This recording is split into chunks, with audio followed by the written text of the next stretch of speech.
All right, guys, beads. You know them little funny looking things, kind of round. We're gonna look at them. Now, I do a lot of beads, and there's bits out here of every kind of shape, size, and description. And as you can well tell, over the years, I've done a bead or two. And I'm gonna show you a little bit about them. There's basically two types of bits, and that's one that looks like this. And you've got a small point here that cuts in, and of course the cutter cuts the bead, and then you've got the bottom. And that's just purely for personal preference how you want to cut it. You know, by raising and lowering the depth, it's whether or not you're going to leave a shelf on it. And I'll show you what I'm talking about. Then you've got the ones that just the same thing as we use in the bed to flute it, which is this style, in which case you make a cut going one way and then drop down and go and do the other way. In other words, what this is going to do is this is going to give you a profile coming this way and down, and then you finish off the bottom. Then by lowering the bit, you finish off the bottom. So it gives you an arc and a bead. Typically the one I use the most are these, because it's kind of a one-shot deal and I'm done. Now if you're using a really big bit to do a heavy bead, coming out and making a pass and sneaking up on it, easing into it, that's a smart thing to do to prevent chip out and tear out. Let's run one real quick and see what we get. Is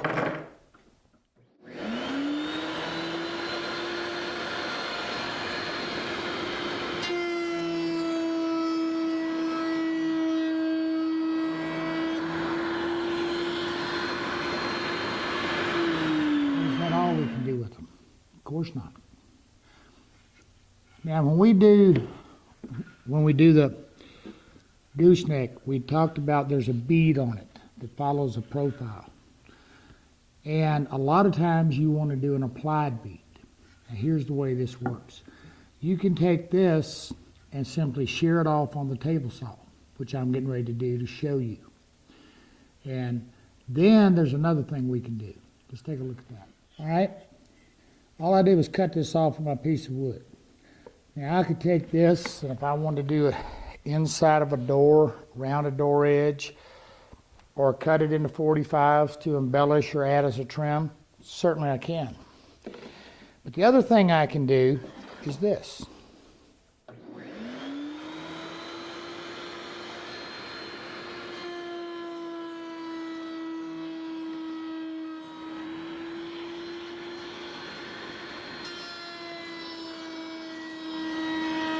Now I'm going to the table saw. When I do, what I want to cut is right here.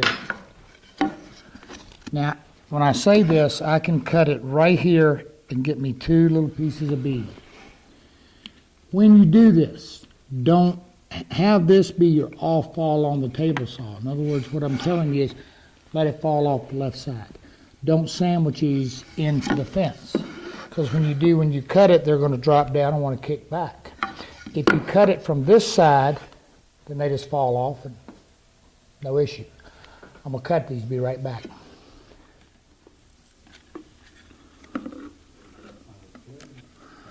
Well, I could have probably cut it just a little closer. That's all. Got me a bead. Now you can soak these little beads, depending on the wood, you can soak these little beads just in some really good hot water. You can take these little puppies and you can bend them, make arcs out of them. Does great, fantastic. But here, you know, the problem with these little guys is they're hard to attach. All right, guys, I want to show you products out here. I don't really have the source, but you can look it up out on the internet. They're called beauty brads. And here's what a beauty brad looks like. It's a headless little nail. It's just a little bit bigger than your 23 gauge pin nails. The difference is it's solid carbon, carbide, whatever it is, I'm not really sure. I do know they hold really well. Now I've got me one here and one here, but I want to show you. This stuff's pretty flexible.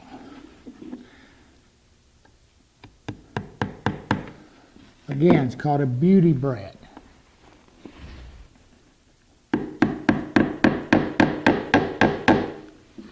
Here's the cool part about a beauty brad, is that when you break them, and they break, is that they'll break just slightly below the surface, and they leave such a teeny little hole.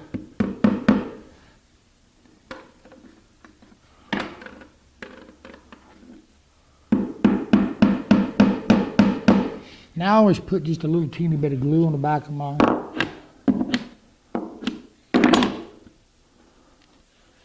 And the little teeny hole it leaves is pretty much non-existent.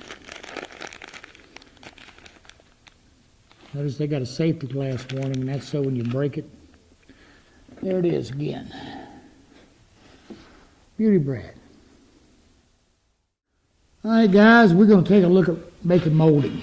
Now, to do this, the one I picked is this big multiform. And the reason I chose it is that, well, I'll be real honest with you, I use this bit all the time. Constant. Now this one I got the bearing off the top, probably stole it using something else. Now you'll have that. Now, if you look at the catalogs or wherever you get one from, these things will make a multitude of profiles. That's why they call them what they are. But the problem is it's got a little bearing on top. So all of these different profiles typically have to be run utilizing a fence. Y'all recognize this fence, it's that trusty old box of mine. Anyway, now when you're running a big bit like this, as I told you, turn your speed down a little bit. Now here's a molding that I use constant. And oddly enough, now I'm showing it to you here, oddly enough, of all the profiles that they show on this thing, and I don't know, it's a bunch of them, this is the one they don't show. It's almost my signature molding. I've had a ton of people ask me how I make it, and I just kind of smile, but I'm showing you. It's the bottom part. See it? Right there it is. That's how I get it. Now you got to mess around a little bit with your setup and everything like that, but I want to show you some points. Now you also, now if I'm doing a case, the reason I'm showing you this molding in particular is that a lot of you guys will make a molding and then you screw it or nail it on or whatever. I like to make them like if I'm building a case and I'll adjust my height or my case so this goes under it, and I actually attach from the bottom, particularly down the side of a case. I can screw it under here, slot the hole, that takes care of my expansion and contraction, and I have no visible means of attachment on it. And, that's just a nice way of doing them. Now, I see a lot of guys out here who, if they want to make molding, they rip these little 3/4 inch strips and all of this stuff and try to make molding. Guys, simply put, that is not a good way to do it. The best way to cut a molding is to cut it out of a wide piece, saw it off. Safer, straighter, nicer, better, you name it. But I want to show you about this particular one, and the reason for it is, if you've got one that's bearing driven, you understand. That's just real simple. But when you got to use a fence, and in particular this one, because we have this bead right here. Now I ran it just a little bit, and I want you to notice something. See right here? Remember back when we took a router and made a joiner? That's what you don't want. You don't want to try to take all of this. And the reason for that is that as you go through here, it's not going to be straight. Because at the point you get where you're here, you're removing material up here, you no longer have a reference point. So what's going to happen to you is as you're going through here, you're going to wind up angling. And you're going to wind up joining, if you will, your board crooked. So what do you want to do? If you will look, you can't even hardly see it. I doubt you can see it on camera, but we'll show you. There's just a little, teeniest little bit of a flat spot. Just, I mean, barely. Now, if you can't even see it on camera. And that keeps me from getting off. Now, like I told you, this is a horse of a bit. But they do a nice job. Let's take a look at what I'm talking about. I'm going to run a little bit here.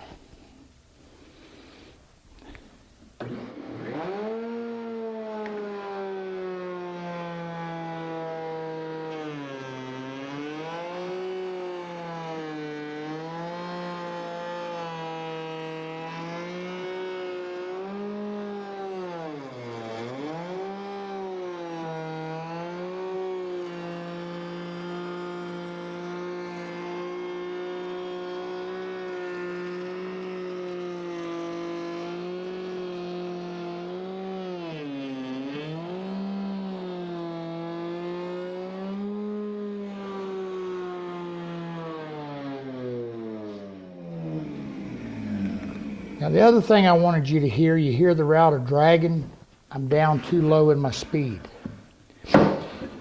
The other thing, if you look, see right here, I've come up too far. I got a little bit of an edge here. So just adjust it. I want to go down a little bit. I'm going to turn my speed up. But if you look very, very closely, right there, you can barely see that little saw mark. Now that means when I sand it, just a little quick zip across and it's gone. Now here's the other thing I want to show you.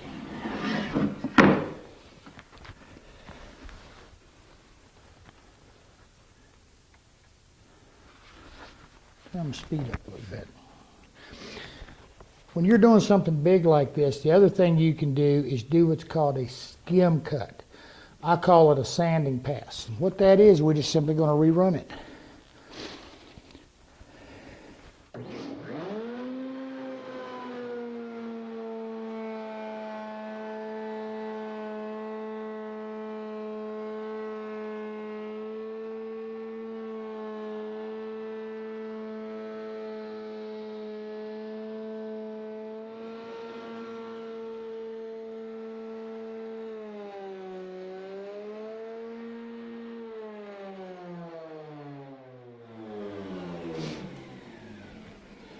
Now I hope you're out there screaming at me. I didn't get how you can see where I tore it off. There's usually a shroud sits over this, but I took it off so I could show you. So normally, and if I'm anything narrower, use a push stick. Don't be stupid. Now making that little, what I call that sanding pass, really yields up a really, really nice smooth finish. It just really does. The other thing to do is to determine your setting and bring your fence in just a hair and do it in 2 passes. That makes a lot more sense, or at least a couple. Now we're going to do the other side and I'm going to show that to you. Now I tell you what else, I've been known to do it on a taller fence, have a featherboard coming down, especially if you've got something that ain't pretty straight. You need a good pressure down to help hold it down tight to your table. Just exercise common sense, guys.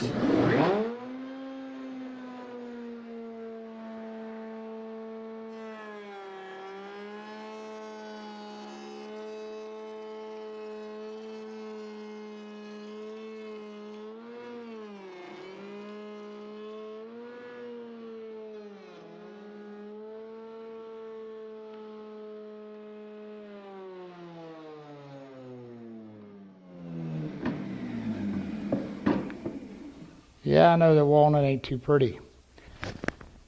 What else did I do? All right, there's my molding. And it did exactly what I thought this piece of wood would do.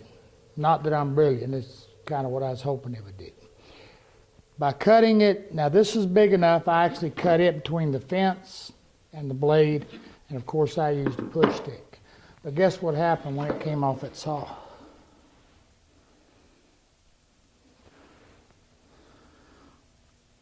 I don't think you ain't gotta be looking real close to see that ain't exactly straight in any direction you want to go. But if I were actually nailing this or attaching it to something, probably have a usable piece of material. Now here's another, use your straightest grain, nicest woods for your moldings. If you insist on making it out of small stuff, you're probably going to get a whole lot of that before you get one that's nice and straight. Therefore, by using hold downs, your feather boards, lock it in, lock it down. So that remember that router bit cuts on that one point, so that as it passes through, it's held down, it's held in, and it can go through here in any shape you want, and it will route your molding. But routing it out of wider pieces is the smartest thing. Here's the other thing. In case you don't know this, you're going to learn it. If you need 2 pieces of molding, make 4. If you need 4 pieces of molding, make 6. There's always that oops, and there's always that length is a real hard thing to master, especially when you're cutting 45s. It's always nice to have a little extra molding around. I ain't gonna tell you how I know that, but I know. Routing moldings, common sense. Lock them down and be safe. Your fences. Do your initial cut, then do your final cut. Really makes for a lot slicker, smoother, saves a lot of sanding. All right, guys, we're going to talk about mortise and tenons. Now, of course, the mortise being the female and the tenon being the male, this is probably one of the strongest joints in woodworking. And we're just going to kind of go through some different things we do and have used over the years. Now here's one that I've done forever. And I particularly like this when I'm on bed rails, because they're usually big and long and they're usually thick. But it works on anything. All you have to do is make you a box. One box that your wood fits in.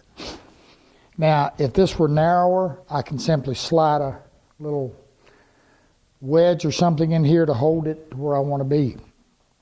Now, you notice something. When you make your box, I stapled this, just MDF, back about this far. I did not staple it in the back. And the reason for that is I want to be able to clamp it on. Also, make your box long enough that you can get a good clamp on it, and yet have room for your router to run. Now what's cool about this is that you can just make all kinds of tenons with it. Now what I've got here is simply just a top bearing flush trim bit. Nothing special. And in this case I've got a 3/4 inch piece. So, I'm okay. Having some shorter bearings or bits is a nice thing. If not, make your box a little thicker. Simple as that. That's all you got to do to get your depth. And this isn't set in no particular order. I'm showing you the technique.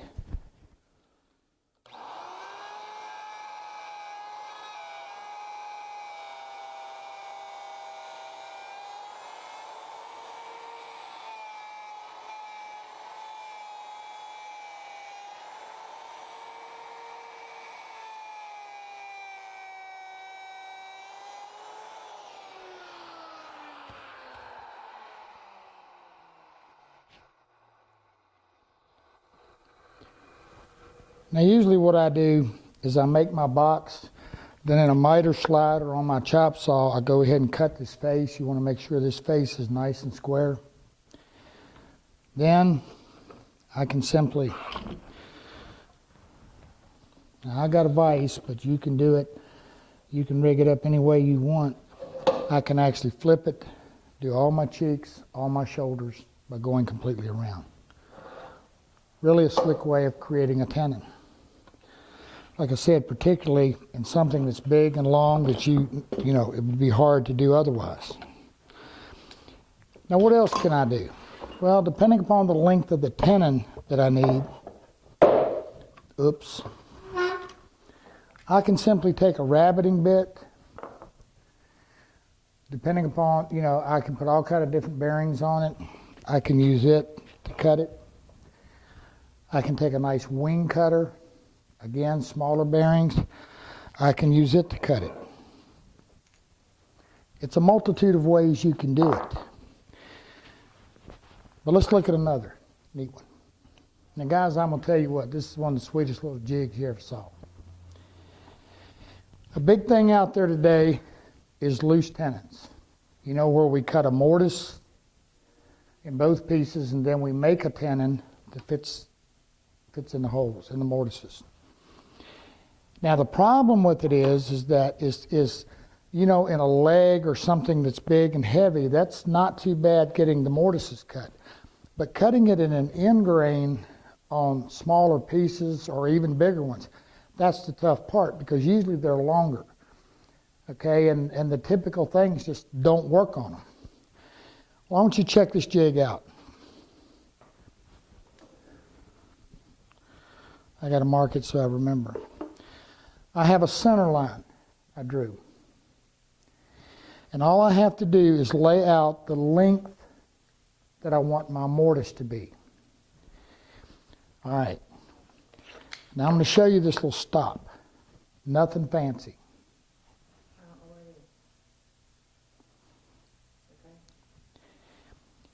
Now you notice there's a notch. And what that allows this to do is to come in over top of my piece of wood to set a stop. Now I feel sure you guys are going to rig up your own versions and whatever. You can also attach a piece here that would come over to make yourself, you know, a stop for repetitive cuts. The list is endless. What I've got back here is I've got two platforms. This one, and all it's got is I routed a slot in it. I've got 2 3/8 carriage bolts, could just as well be a quarter, 5/16. That's not really that important. And some washers. Now that allows this top plate to slide independent of this plate. Goes over top, I line up my center line that I've marked on my wood, and I clamp it in place.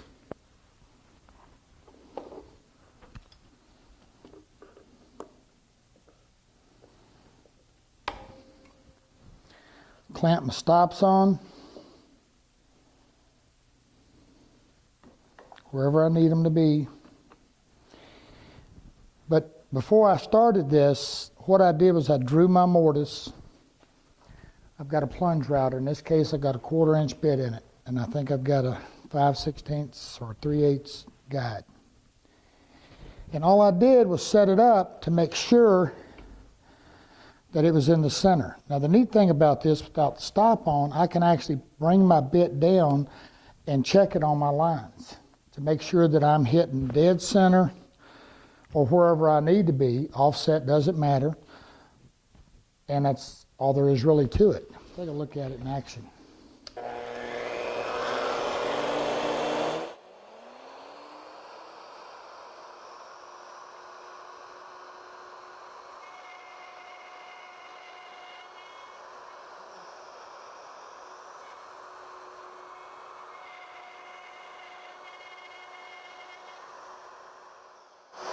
It will cut a nice mortise, but I want you to notice what happened. I used a squeeze clamp and this slipped because of me pushing. You want to clamp it tight. A better alternative is screw it. Okay? And I assure you that was intentional. I wanted you to see that. Okay? But the other thing I want to tell you on this is that because, now this is an upcut, but still I'm getting a lot of garbage coming in here. The mortises will fill, particularly the smaller ones. So it's a good thing to always clean out your mortise and go ahead and run it a second time just to make sure that you have what you want. It's pretty much that simple. Works as slick as it can be. Now, in the same token, I can take this same one, the same jig setup, and I can clamp it to the side of a leg, mortise in my leg, ever how I want to do it. Simply by moving this out and setting a stop. And using a good spiral upcut bit, I can cut pretty much anything that I desire. The same jig will do a tenon. Let's take a look at it. All right, guys, tenons on this little baby. Or as a friend of mine called them, tenons. If you'd seen what he did, you'd understood. All right, what I got is simply that flush trim top bearing bit. Nothing more. Now you see what I've done? All I did was move this out to where, which would be the edge of my tenon, and you notice I let it extend beyond the jig. Get the shoulder and the cheek all one shot. But I want to show you something after we cut it.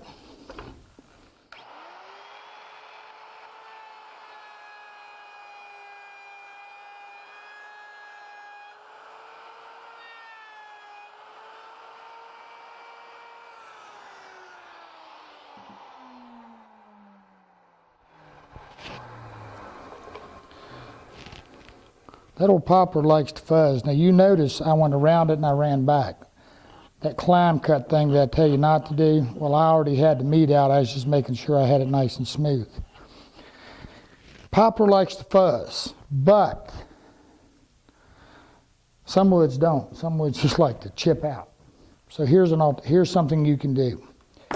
Just like we talked about earlier, you can score it, meaning take a knife and make a cut. Or you can simply add yourself a little caul here.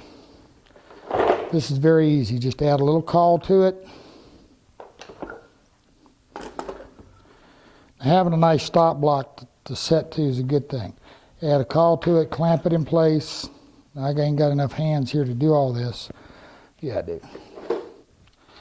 And what that does is that's going to prevent your tear out. Again, tracking something, being able to turn a corner. If I flip this around, do the other side, I have my tenon, cheeks and shoulders cut, rock on. All right, guys, another look at some tenons. Very simple rig we got. You've seen this. All we've got is we've got a space under here. One of the things we want to do is we want to cut with the bit on the inside. And remember, our router table, right to left. The bit is rotating now in a counterclockwise position. And we want, what I've got in here is a spiral cut, half-inch spiral cut. Now this would be a down cut if it was handheld. In this case, it's cutting, so now it's cutting, the other way. It's pulling the chips down and away. That's what we're after. Now here's what I've got. All I have to do is running against my fence is set it up to where it's taking off how much I need. Now, one of the things with tenons, you can get chip out. And that's where we make the cut and it'll chip along the edge. Could be an issue.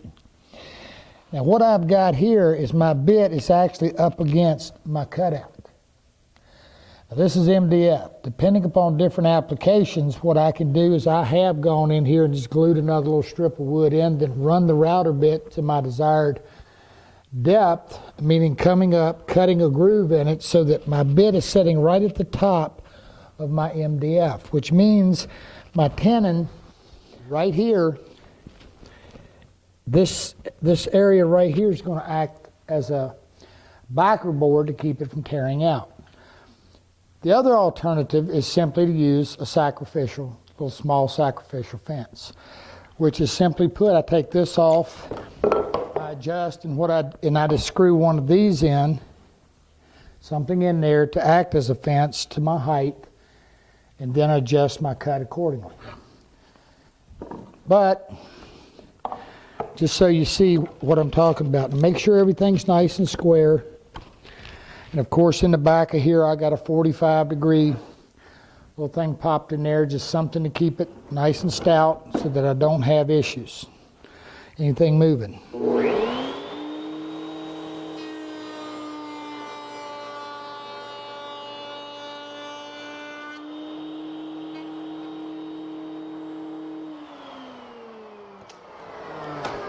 Now even in this old yellow pine, I'm getting a nice clean line.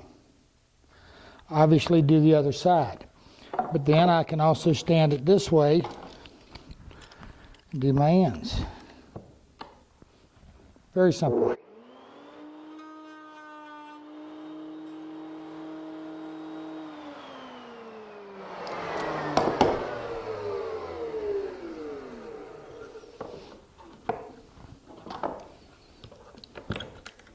Now I know your ends may be, you may have to readjust for that, but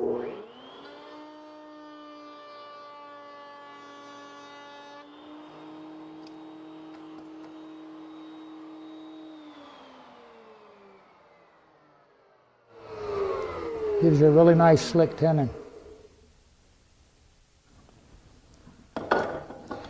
Now, I thought about this before of whether I needed to go through and set this up and do it. But I think that you have got enough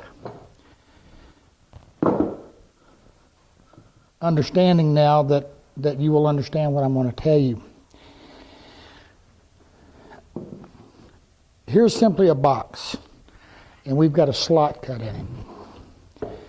Now what I'm looking at here is predominantly something where I would be doing legs. Basically straight legs. And by making this box, this slot, where my slide will go through, I can do offset, center, anything I want.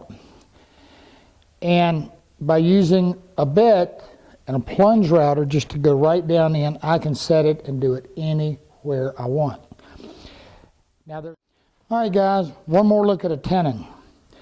Now, this is a really nice way of doing it. Now one of the reasons is that the rotation of this bit, which is rotating counterclockwise, is cutting away from this edge. Gives me usually a pretty nice clean line. And this is just, again, very simple. Make sure everything is square and make sure you've got your height set and go to it.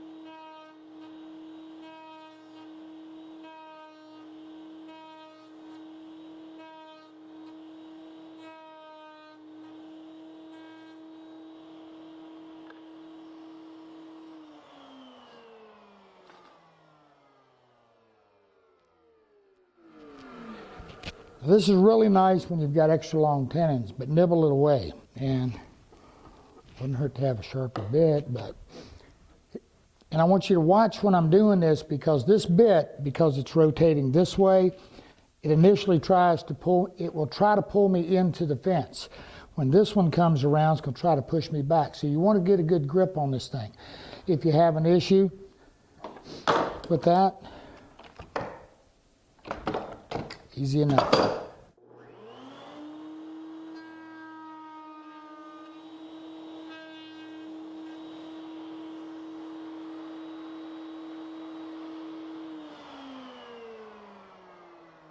Nice way to cut tenons. Now you notice I've got a little sacrificial fence back here. I like that. And the reason I do is that particularly, and I also always usually cut this side first, shoulders first. I always get shoulders and cheeks confused. I cut that side, whatever it is. Now don't tell me, because I don't want to know. Then people think I'm smart and all that stuff, and I don't want to get into all that. Got it? All right.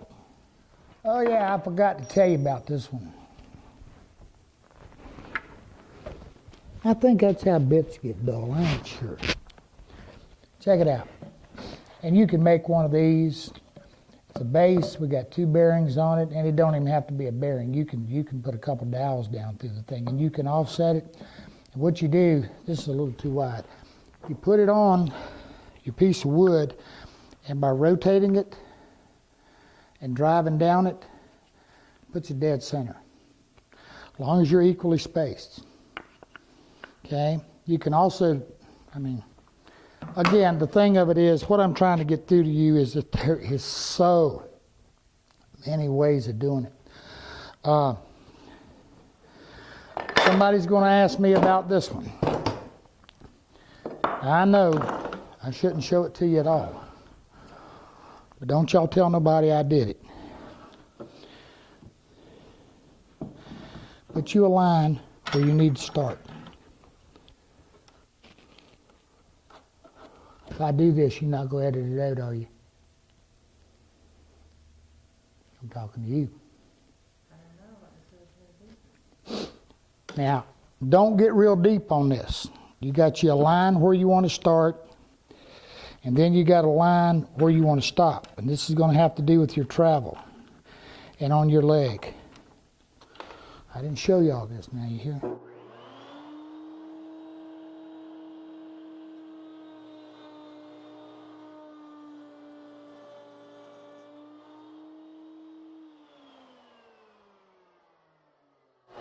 That ain't real deep.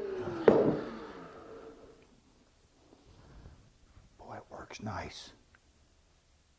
Quick, too. Again, right to left. That bit's rotating is going to pull you into the fence. Okay?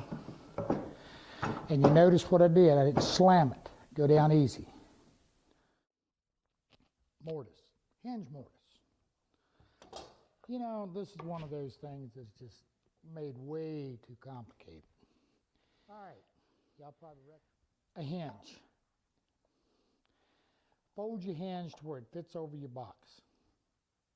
Or if you're doing a door, over the side of your stile. Take a knife and mark it. Now this will be a through mortise. I'm going to show you this. Mark it with a knife. Don't slip when you do it.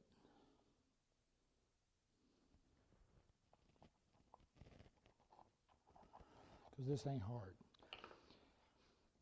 Your knife mark gives you a nice place to set a chisel. Set the flat blade of your chisel in your knife mark, give it a bump.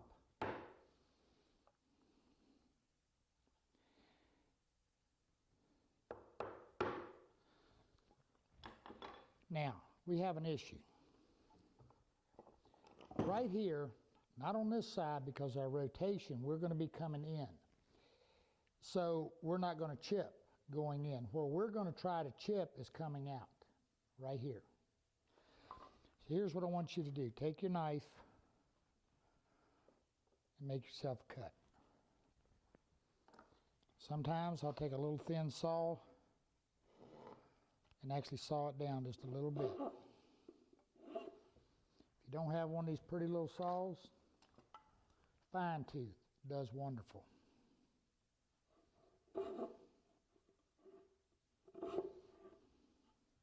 Okay? Now, the second issue we have is we want to route this out. Here's kind of a neat way to set up a hinge for depth. But I will emphasize, I always do me a test run to make sure. Now I'm going to try to show you this. I've got a little bit bigger hole here in my router base, but if you bring this bit up, what you want to do is set the top of this bit just a hair above the first leaf. The amount you leave above is what your gap is going to be, okay? Now, don't set a hinge. Don't try to make a hinge fit dead tight. Because if a lid on this were the least little bit off, it's going to pinch, okay? And remember something else too, you can always take a little bit more off. It's that add-on thing that's a little tougher. You know, I told you all that. I better look at this thing myself. All right. Now, lock this baby down.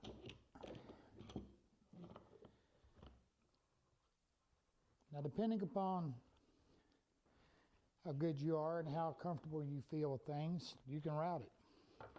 Set her up here and go. Now, in this case, I've got a support right here. That helps a lot. If you don't, simply taking something, now that's complicated. Set it up here. Now, you notice I've got an offset so that I don't, that's the height of the box. Clamp it on.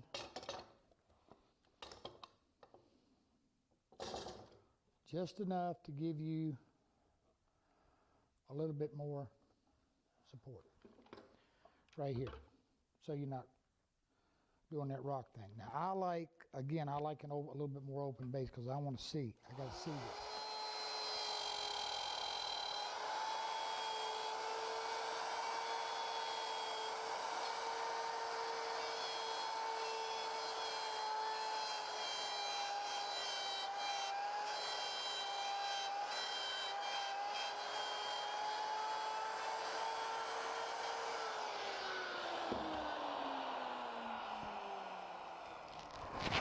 And I'm going to stop right here because I'm going to show you what's happening.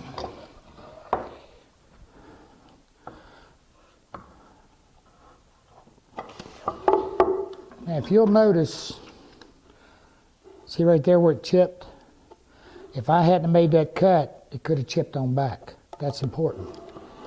Now, I could have probably got a little closer to that line, but I don't try to get right to the line. Once I've done that, going right back in my same chisel mark,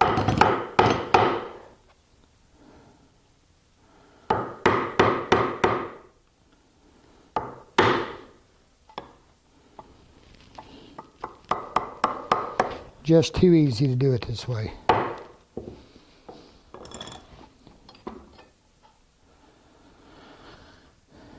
This ain't got nothing to do with the router. When you install your hinge, do the reverse. Set it in here, flip it down, set it in tight, drill your hole. Now again, this ain't got nothing to do with routers, but I'm going to tell you about this hinge. When you close this hinge, a lot of times if you're super tight, the hinge leaves can catch right here on this edge. Take a little rasp and just kind of knock that back just a little bit, and you got it. All right, let's come back and do one where we're doing the whole thing. This is where we're going to completely embed the hinge. Again, I'm taking my knife and all I'm doing is scoring it, going around it. Whole lot better than a pencil line, because this cuts the top surface of the wood. So this gives us a defined line. We don't have to worry about it. I know. Everybody out there has showed you thought I was going to make a jig. You can do that. And if you got a lot, that's a good thing. And all the jig consists of is a piece of wood, put a block on it here, put a block here, using a guide. Start back with all the jig consists of is. All the jig consists of is where it would sit over top of your whatever you're doing. It's, you got to cut this back to compensate. Now what you want to do is you're going to be using a guide if you're using a jig. And what you have to do is, depending upon the size of your guide, is take the outside dimensions of your guide, subtract the width of your bit, and that's how much your offset would be. So if this is if the outside of this were 3/8, and this is 1/4, that's 1/8 of an inch. So I need to be 1/8 of an inch further back, 1/8 of an inch on each side, and simply glue you a block on here and a block on here, and your guide runs in here, and you got a hinge jig. That's all it is. But this is just, again, it's just too, it's simple. Again, same thing with the chisel deal. Pop. Pop. I can do, unless I've got a super amount of these to do, I can do it this way quicker than I can even think about making the jig. All right, same deal. Little cut. Remember now, always left to right. Always. Now I can do this one of two ways, and I'm going to show it to you.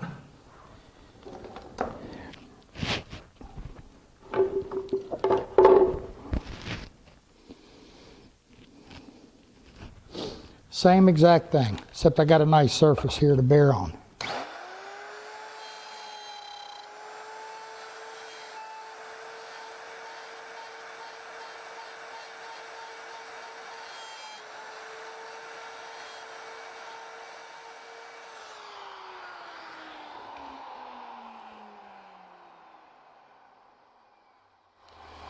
Chisel it out. Now, for those of you that might be a little reluctant on that one, all right, about the only thing that I can see here that would maybe intimidate you a little bit is the long back cut. You could set yourself up a guide that attaches to your router, use that, okay, or you can just improvise a little bit.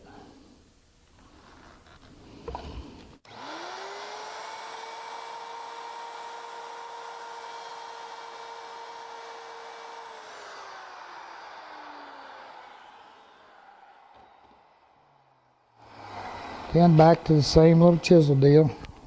I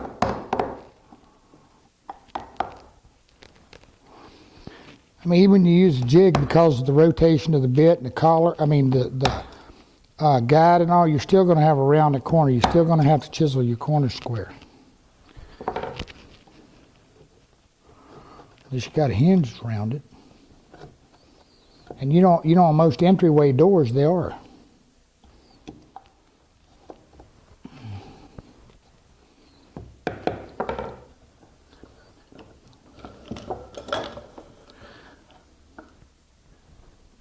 All there is to it.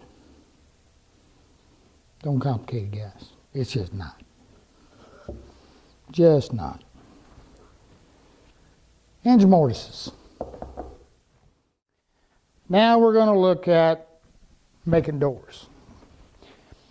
And what we're going to look at, now we've gone through mortise and tenons and all of that, and of course you can make doors that way. So the one we're going to focus on is the cope and stick.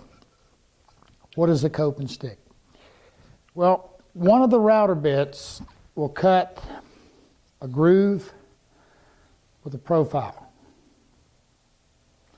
The other bit cuts the cope. And what it does is it cuts a mirror image, reverse image rather, of the stick. So that when they go together, they form the joint. Now, they're not difficult, but there are some peculiarities to them, and we're going to help you look at them.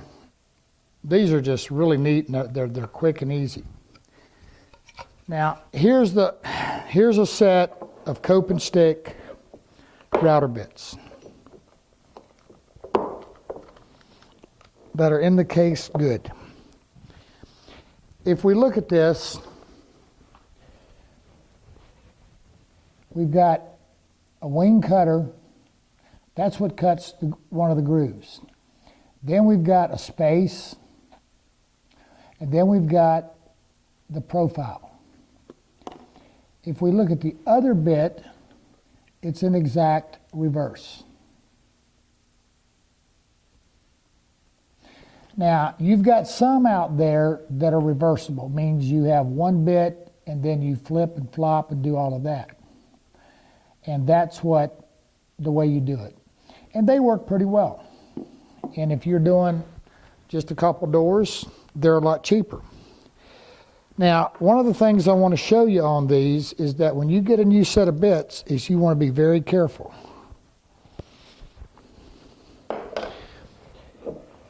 You want to make some test cuts. Now, usually they come pretty good, but I want to show you this, how they go together. And I want you to notice on one, the bearing's on top, and then this one in the middle. Now, the reason for that is that when we're running our stick part, it's going to be running like this. So the bearing is indexing off of this surface. Got that? When we're doing our cope, because we're making a tenon, it has to index off the center. Okay, now you're going to notice when you take it apart, almost all of them, you're going to see washers. Some of them have a bunch, and they're usually just stacked on top. But if you open it up and look in here, you're going to see some inside it. Very, very thin washers. What is this about? This is what allows you, by taking them in and out, adding, taking away, to adjust the tightness of your cut, or of your fit rather. So if you you add one, you're going to open this up, make your tenon a little bigger. If you take one away from the inside, you're going to make the tenon a little smaller. Now, like I said, they usually come pretty good, but sometimes you have to tweak them out. And if you have them sharpened, you almost always have to tweak them out a little bit. When you put them together, never stack cutter to cutter. In other words, you don't want this going together like this. Alternate it.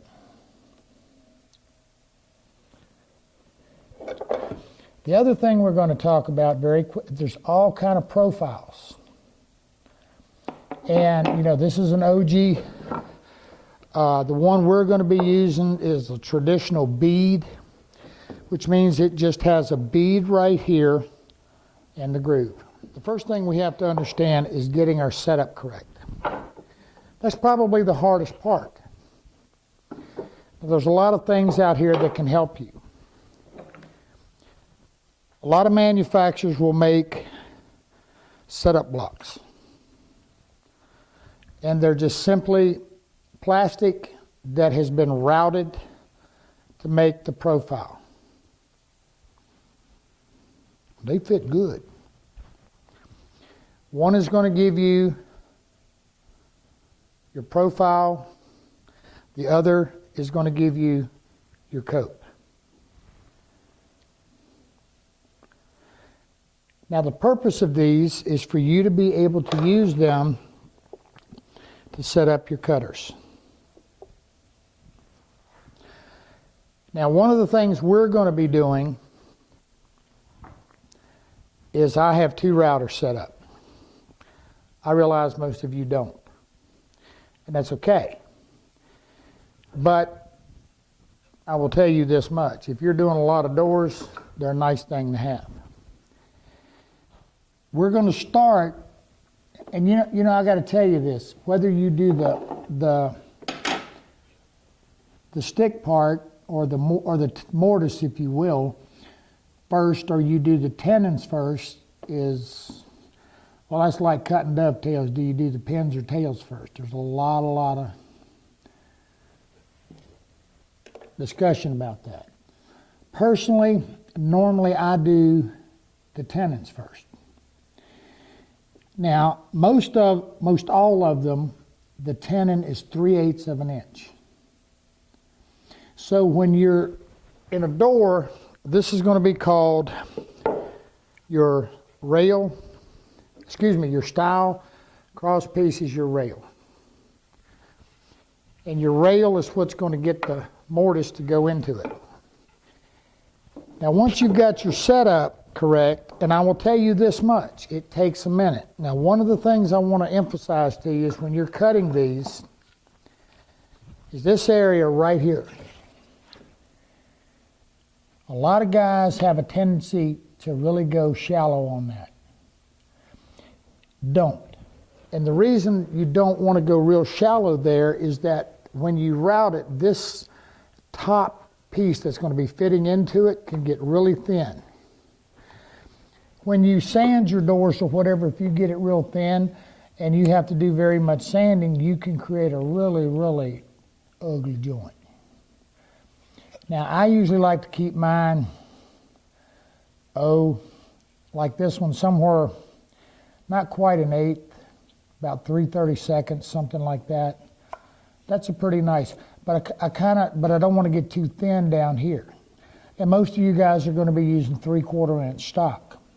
Actually, I prefer a door to be just a little bit heavier, but that's just me.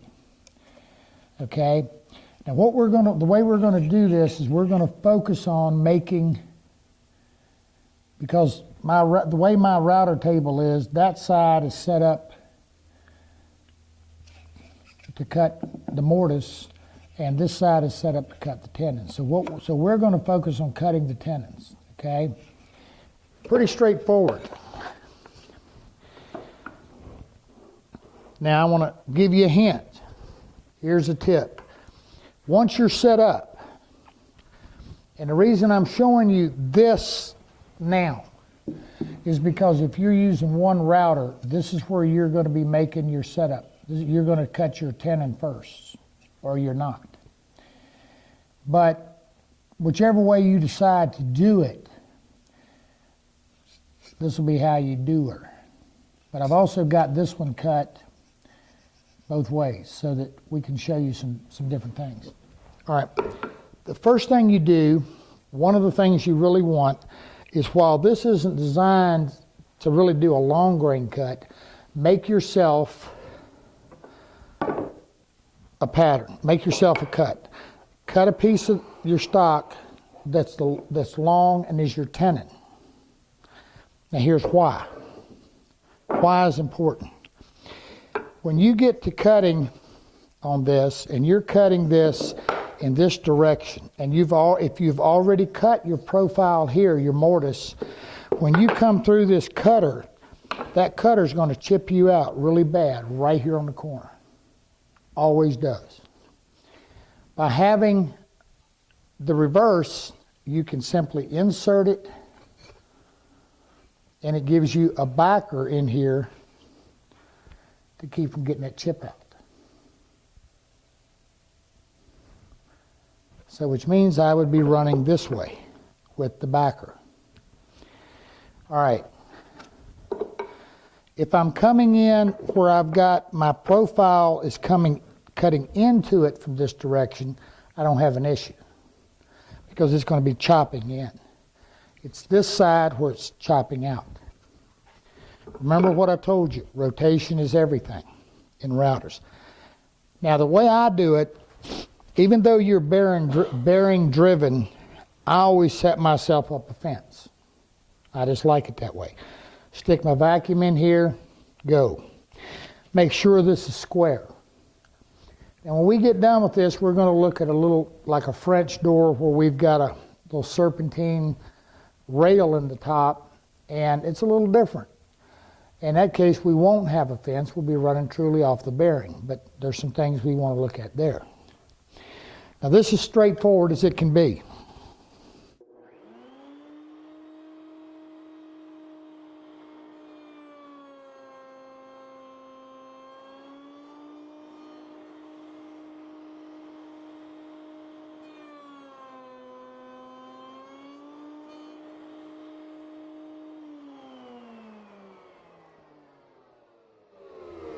Now I want you to notice I've got on my miter, I've got a piece of MDF or whatever screwed onto it, and I've created myself a backer right here so that I don't tear out on the back edge. Now here's the biggest tip I can give you on these. Your rails and your stiles, always, always, always, always, always leave them wider than what you want. Always. If I need this to be 2.5 inches, I'm going to leave it 2 5/8, sometimes 2 3/4. Because if I get a chip out or tear out, I can cut it off and I'm good. Now, out here, you're going to see things called coping sleds.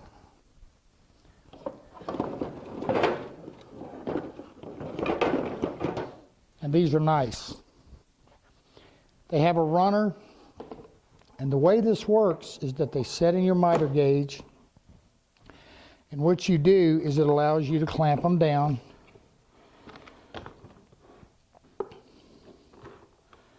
into position and make your cut. Kind of acts just like the miter gauge, but in the same token, always make sure you have a backer in there.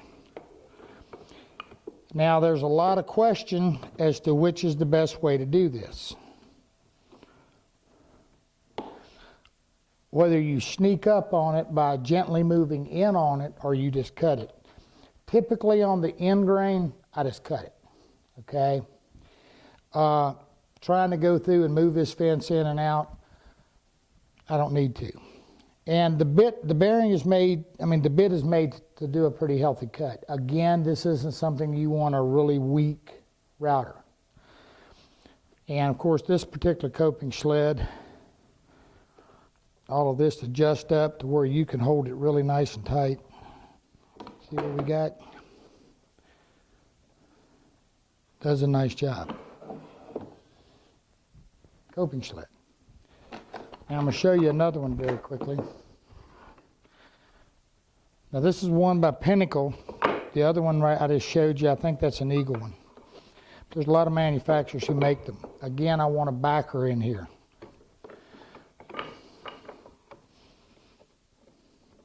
Now when you use one of these coping sleds, one of the things that you want to do, so you can lock this down and there's another hole down and you can just basically do anything you want. But common sense says you have to adjust your bit height to compensate. All right? A lot of people like the fact that, you've got the slide and this thing can't move. I do like coping sleds, I'll be honest with you, I do. But for this, we're just going to do it down and dirty.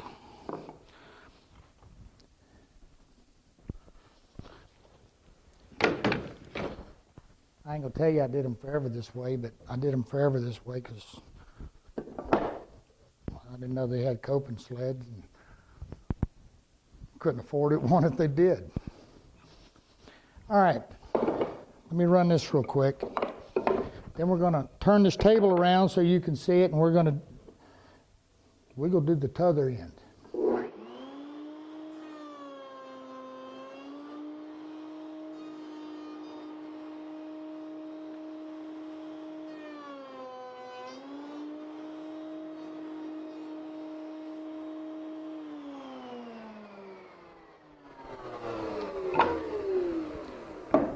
Now before I get over there, I'm going to show you what I do. All I do to set this up, this is my old box that I use for everything.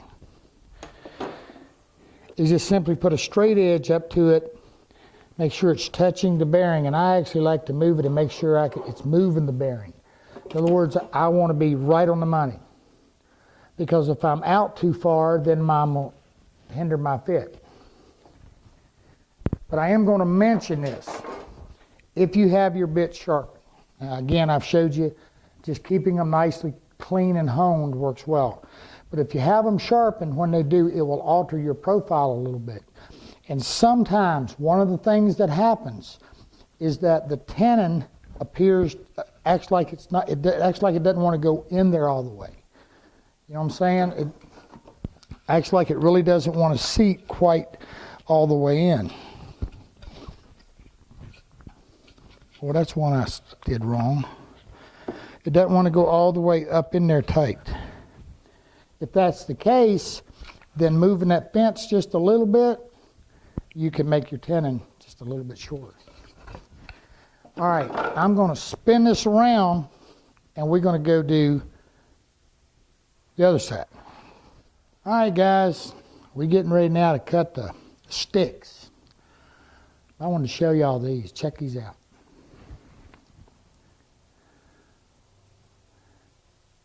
Ain't they some doll babies? You know what these are for? Same exact thing we're doing except for one thing. entrance doors, interior doors, making your own doors for your house or somebody else's.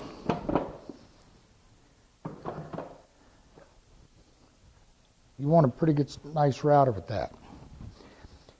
Now, one of the things I didn't mention when I was over there, and I should have, so I'll do it now.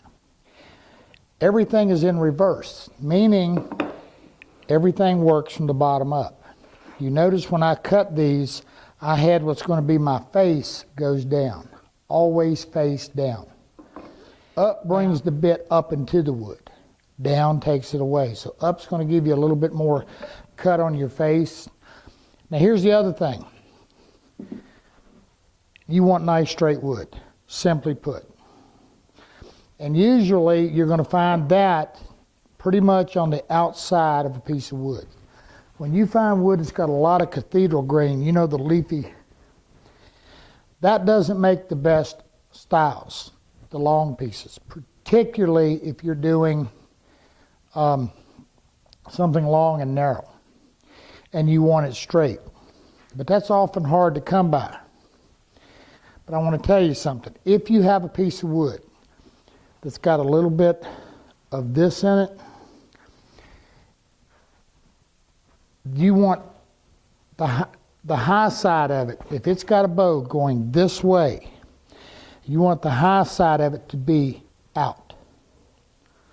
You want that to be your face. Now here's the reason. When you put the door in, the corners are going to be forced to pull themselves into your case. You might be out just a little bit here. But normally what will happen, the raised panel will help to pull this a little straighter. If you do it the other way, where you've got the bow is this way, getting these corners back down is just, it's a nightmare. As long as you can get them four corners coming in, the hinge will help and everything else. Now, and we'll talk a little bit more about gluing them up and whatever after a bit. But always keep your face down. Now what I've got my other cutter in here and we're going to put it through. Now you notice I've got a feather board and I've got a feather board here. Now here's where most guys, to have a fence that you can ease in and ease out is a good thing. I got a good feather board here because I can't, there we go. Because you're taking a lot of meat out of here if you do it in one pass. So being able to sneak up on it helps. Let's watch. I want you to listen to the bits.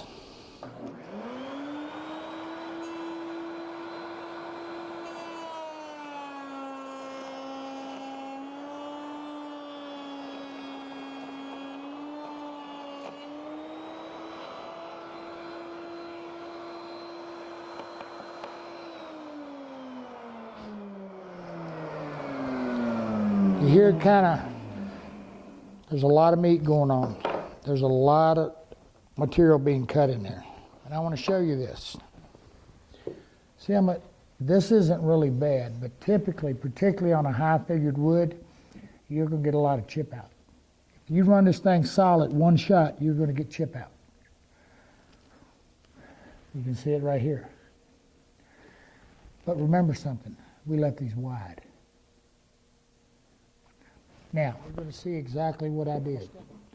I went over to the table saw and I trimmed about 1/16 of an inch off.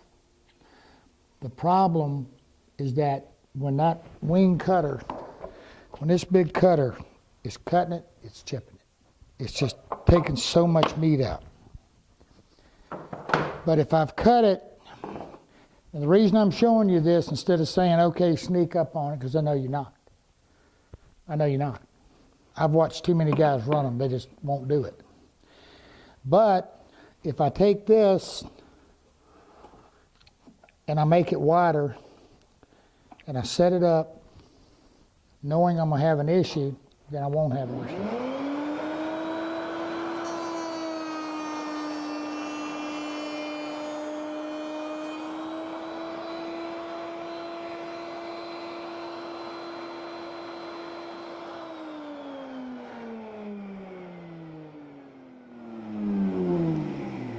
Now I'm slick as glass. All right. Oh, now I'm gonna tell you again up front, it takes a minute getting everything set up to where you've got everything working really nice for you. And everything's fitting good. When you do, nice. All right. Now I want to go just a little further here. Let me move my featherboard back. Let me show you something else too. I do this all the time.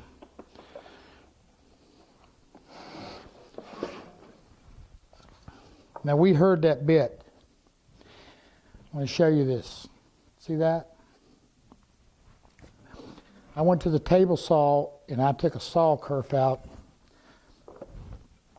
where I'm going to be routing. Get it right. See what I did?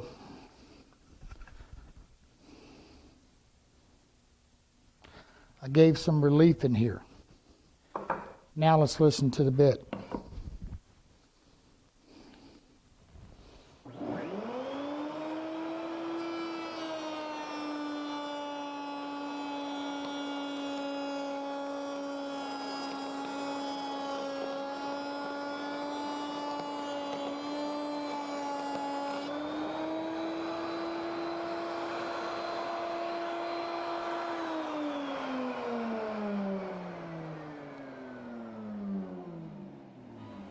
Now I want you to look at the quality of the cut.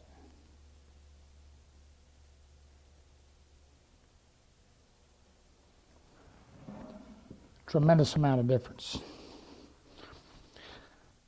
Now there's another way to do that I really like.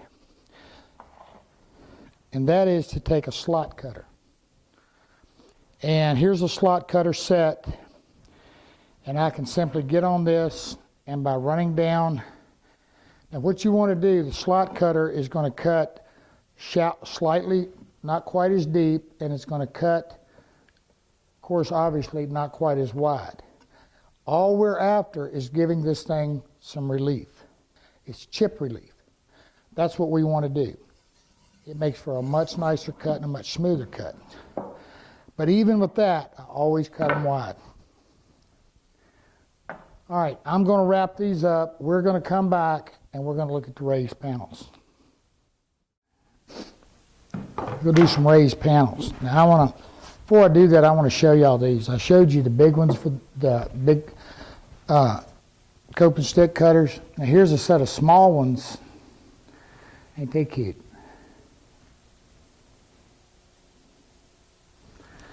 And little bitty raised panels, or you can do some really pretty little doors with them things. Now we're going to talk a little bit about raised panel cutters. Now what I have in here now, this is an old one. I have a 3-wing, just a traditional cutter. And 3-wing means it's got 3 cutter points with the bearing. And you're going to notice right here there's a flat top. That's what actually cuts the tenon, or the flat part that's going to sit in that groove. They come in all kind of profiles. Again, it's a reverse thing. This would give you a cope. It would be the reverse of what you see. Now here's one I haven't even opened, and it's got some really nice little details in the edge. So that's all personal preference. Now here's another one. This is called, it's the same thing. This is a 2-wing cutter. Notice it's got 2 cutting points. But it's got a back cutter. What is a back cutter? Well, we have to make a tenon that's going to fit in this groove.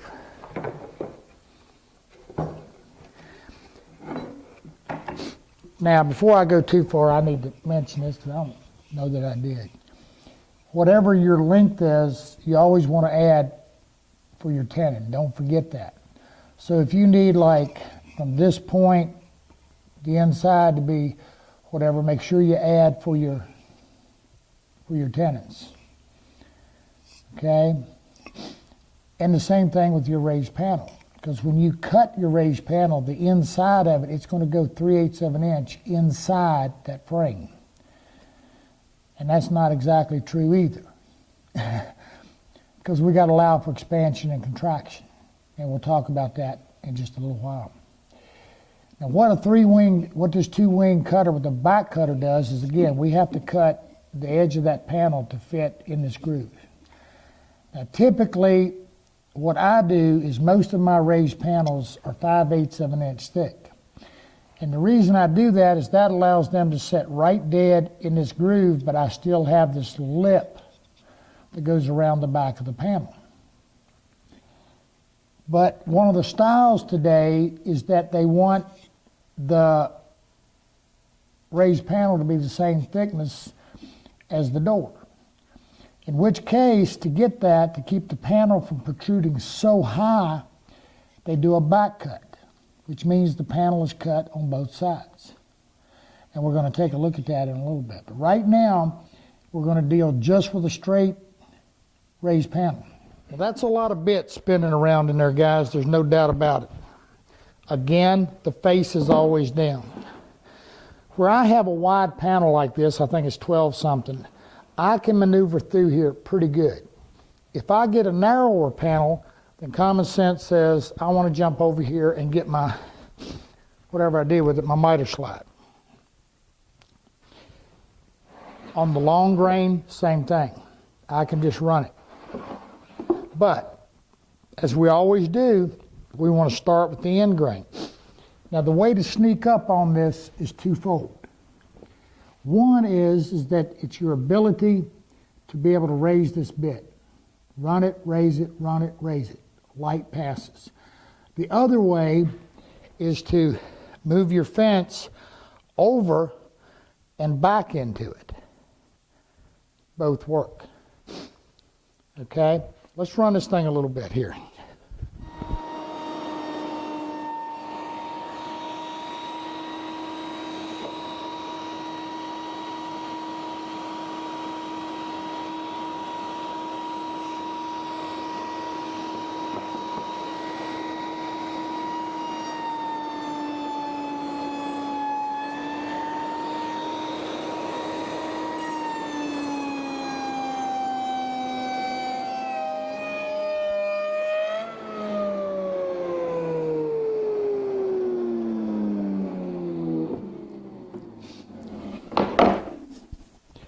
Now I've been running pretty fast and hard here on this MDF. It's pretty soft and easy. Common sense says if you're using a solid wood or a hardwood, then you want to go just a little bit slower. But at this point, you can see I'm starting to get my elevated part of my panel. Okay, made our last little run. Now here's what you've got. You've got about a 3/30 seconds reveal right here, setting up. And at this stage of the game, this 3/4 inch panel is actually setting flush with the thickness of the door. And that's okay. But I will tell you this much. And in cabinets, that's pretty much the way they do it. Kitchen cabinets and the like. In handcraft and fine furniture, you like to see the raised panel portion a little further up than what the actual, than the rail and stile. So I'm gonna come up a little bit. Now I gotta go easy now, because now I'm working on getting this panel.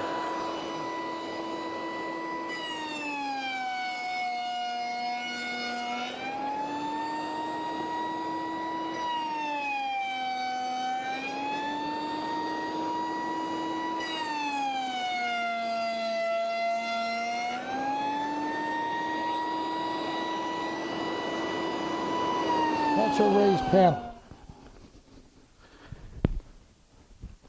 Now if we look out here, you can see how much elevation we've got over our door. That's a little much, just a little. Now that's why usually I will go down to a strong 5/8, But if you like that much elevation on it, then of course, that's all personal preference. Now, I did not necessarily make this panel to fit this door, but you get the point. Because the thing I want to talk about now, even though this is just about the routing part, I do want to touch on the expansion, the contraction, and the raised panel, and this is about a 2-second thing. Whatever the inside, if you make your panel fit fully inside,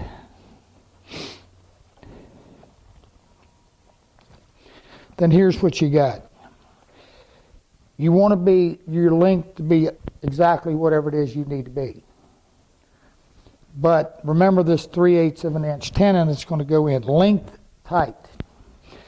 On the sides, if this is 12 inches, if your interior from point to point, if from one side of this door is I guess I probably should have made this to fit, but I didn't bother. I was just showing you.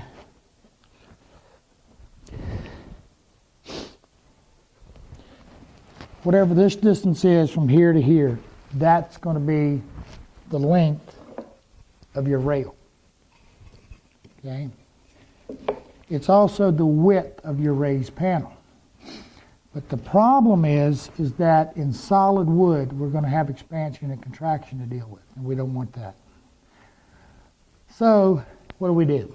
Well, here's my general rule. If it's up to 12 inches, I usually make my raised panel about 1/8 of an inch narrower than my rail.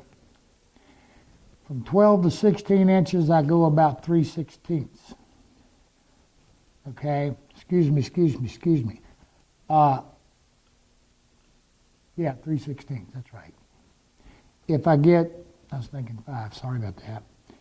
When I get in 16 and wider, that 3/16 still usually does pretty good for me. But here's the problem. What it's going to do is you're not going to fit tight. Your raised panel's not going to fit tight side to side. So here's a trick.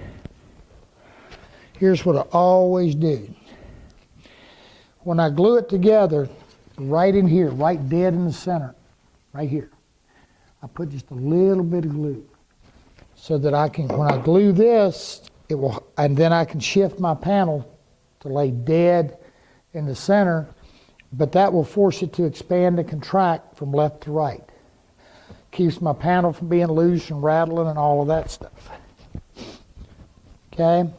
Now, just as a side note, if you'll take a little bit of something, some shellac or something, and seal the ends, 90% of your wood dries out through the end grain. If you seal this, and if you're staining, go ahead and stain around it before you put it together.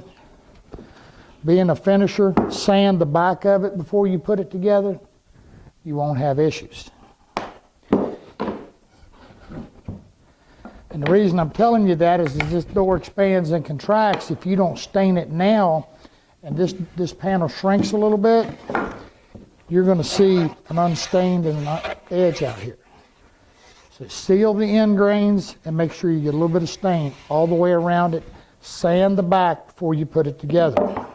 It's always a good idea to sand these little beads in here too, because once you get the raised panel in there, it's almost impossible, as well as your elevated areas. Okay, let's talk about this back cutter thing. Now, the only way really there's several ways actually, but the way to deal with this is on that come out and move in thing. In other words, if I had this in that thing, I'm going to have to get out here and keep incrementing in to get it. That's one way.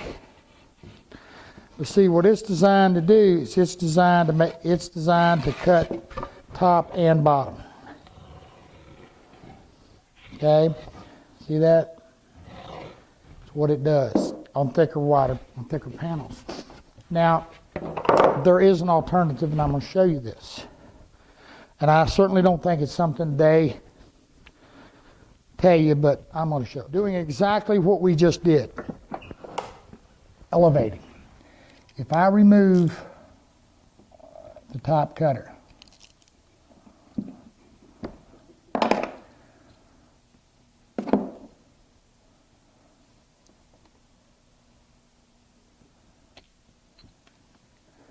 then I simply take some regular washers and just make sure they're smaller than the bearing. And I put them on here. And pay attention to how much spacer's in here, because remember I showed you those shims and the stick and copes? Well, you got the same thing here to control your thickness. And I tighten this back down, I can actually run this exactly as I did this cutter. When I've got the elevated part of my panel where I want it, then I can come back, put my cutter on.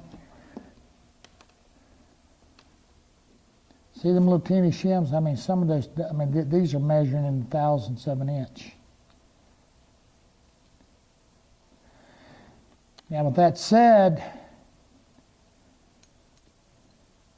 you also want to make sure that you do some sample and test cuts with these to make sure that the width in here of your tenon is going to fit into your mortise.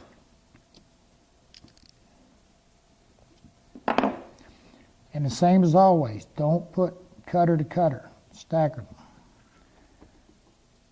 That's a back cutter. All right, let's come back and look at a little bit of creative door routing. All right, guys, a little fancier raised panel. Some call this a provincial, some call it a French. Now, I'm going to tell you up front, I roughed this out of that old panel we just did. What you want to do, whatever form you're using. Now, there's a lot of patterns out here you can get to lay these out. I just went over and whacked one.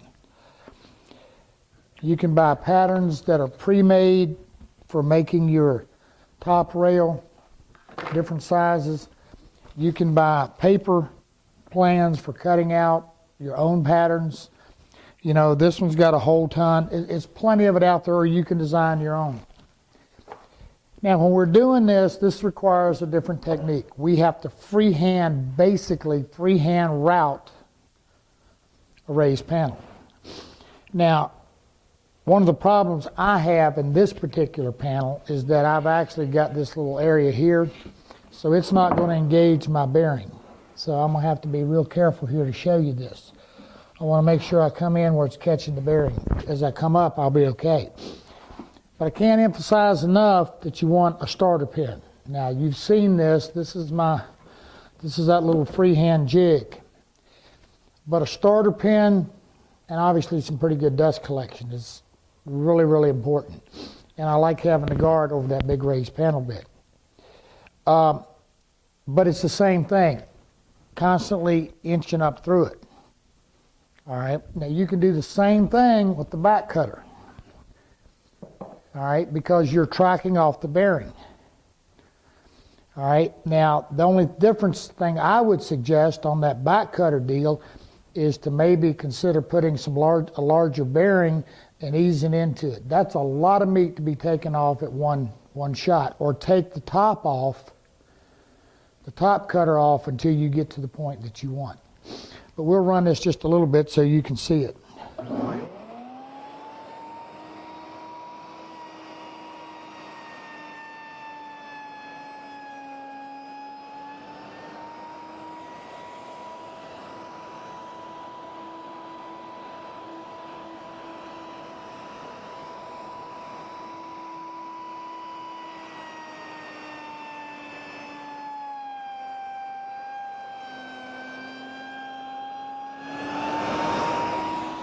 And I'm going to say this again, this MDF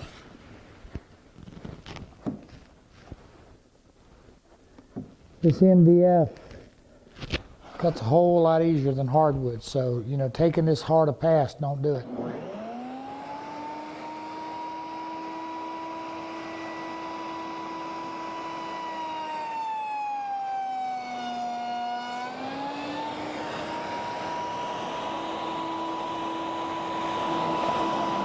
Now when you're cutting one of these, you're going to be cutting the entire panel. Don't let that intimidate you. It's the same thing. Using your pivot point, move into your cut to engage your bearing. Remember, your rotation is pushing you this way.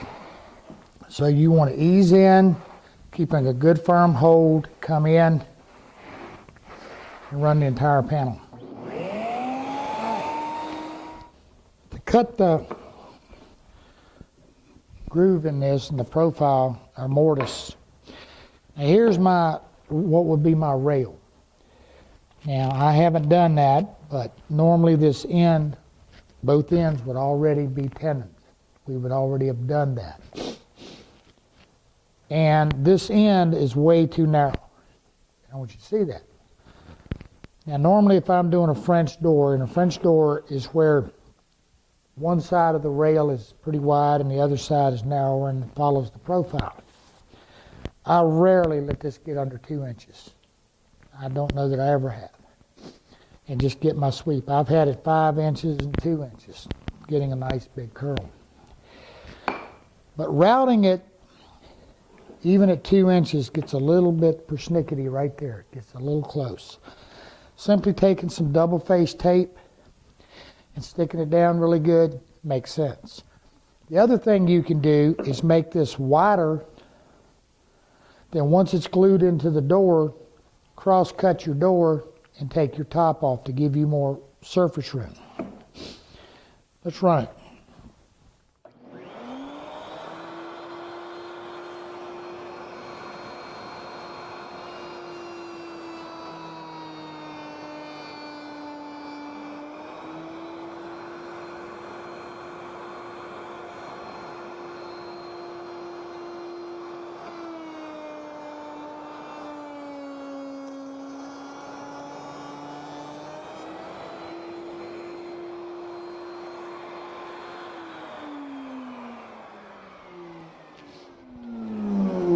Now I will tell you something odd about this. Every time I've ever done one of these, remember all that chip out and that mess we were having? I've rarely had it chip out doing one of these. But again, take it kind of slow and easy. And make sure you cut the right side, dummy. Anyway, whatever. You get the point. However, there's an issue. And I'm going to show it to you. If this had the tenons already cut on the end of it, here would be our problem. Our problem would be that as we're coming around here, let's get this guard out of the way so you can see this. Now here's the two problems that we encounter. One is when we're doing these, if we don't tenon them first, then we're trying to set up all this stuff while they're still square, in a rectangular rather, then we're going to have problems trying to tenon them later. So what's the answer? Well, doing what we just did, cut the tenons first, but here's an issue. If you will look very, let me get this out of your way. If you will look very, very carefully right here, when you first start to make that cut, right here on this end, there's no bearing surface. See it? When you start making the cut, this tenon has been removed. See, your index surface is here, not here. So you're not going to, see what I'm saying? You're not going to have anything here when you start the index off up. And it will cause a divot or to cut into your pattern. So what can you do? I'm going to show you. And I'm going to show you a pipe clamp don't work unless you can get it set to where it doesn't interfere. Remember this thing we use as a backer when we were cutting our tenons to keep from tearing everything out? Well, we can do the same thing. Run yourself a little bit of extra, and by clamping this on, I just want something that I can clamp these in place so that I create myself a bearing surface, so that when I start my cut, I've got something to index off of. Works quite well. Bear that in mind. Now when you cut one of these, you're going to see what I'm talking about. So all you have to do in order to cut this would be to have one here that's taken up, that's filling in this where the tenon's been cut. And the same thing here, and set it flush on your edge, then, and clamp it, then you're free to route it. That's raised panels, guys. Raised panels, guys.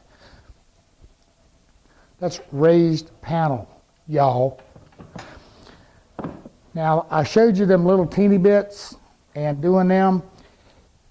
Again, that's where you want to use some double face tape, and you want to use some clamps and whatever to hold them little scoundrels, because I tell you what, them boys, they get a mite teeny. Boy, they're pretty. Raised panels. Not as intimidating as it looked. Them big bits can really get with you. Now, before we leave, I want to show you one last raised panel bit. Ever seen one of these guys? It's a vertical raised panel bit. How does it work? Well, here's how.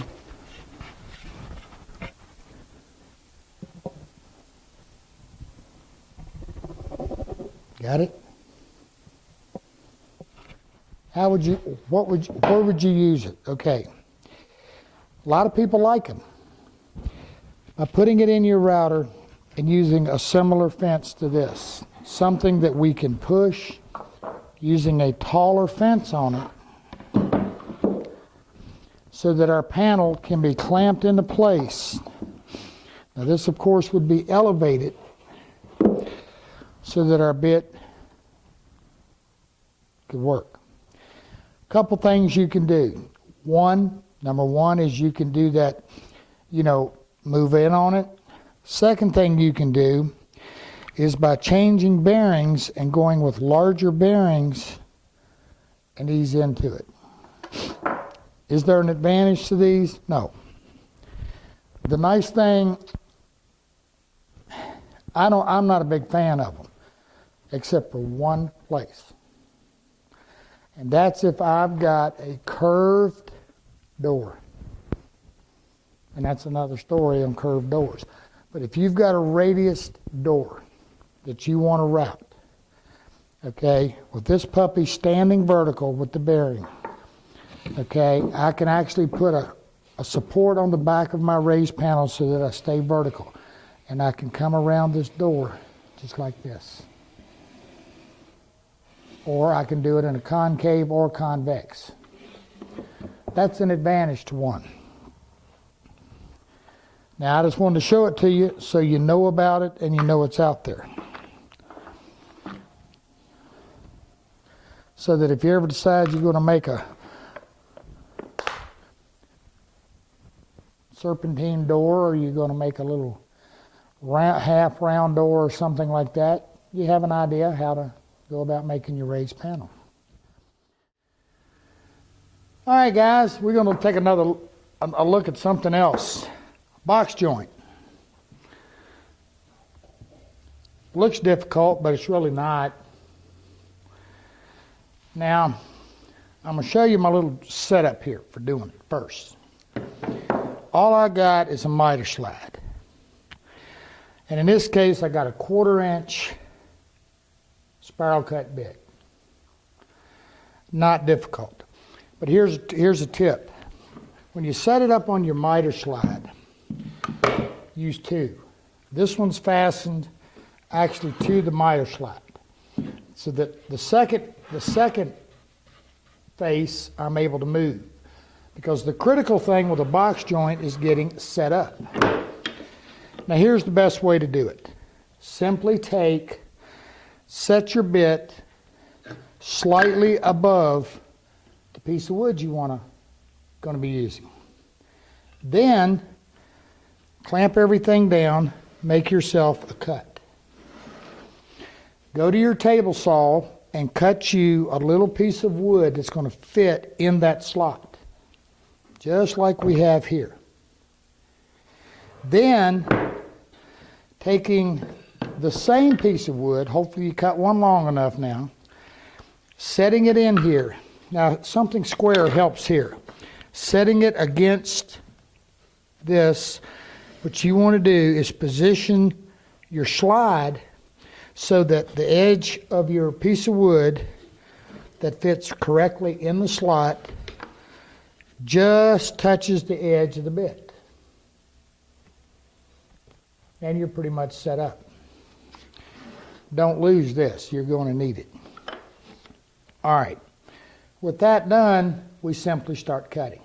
But I'm going to show you something. What you're going to do, the first piece you're going to do is you're going to set up and you're going to cut your notch, step over, and move on down. Let's do that real quick.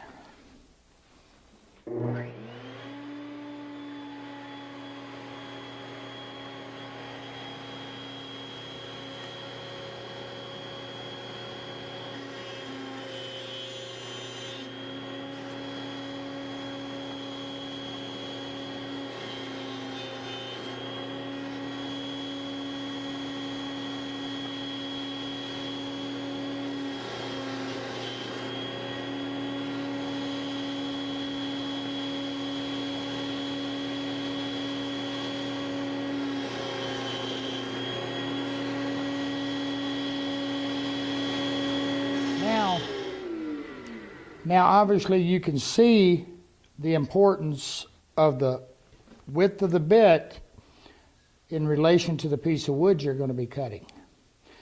Now, because you want this to be either another slot or you want it to be usually a full pin, if you want. Now we got to cut a mate.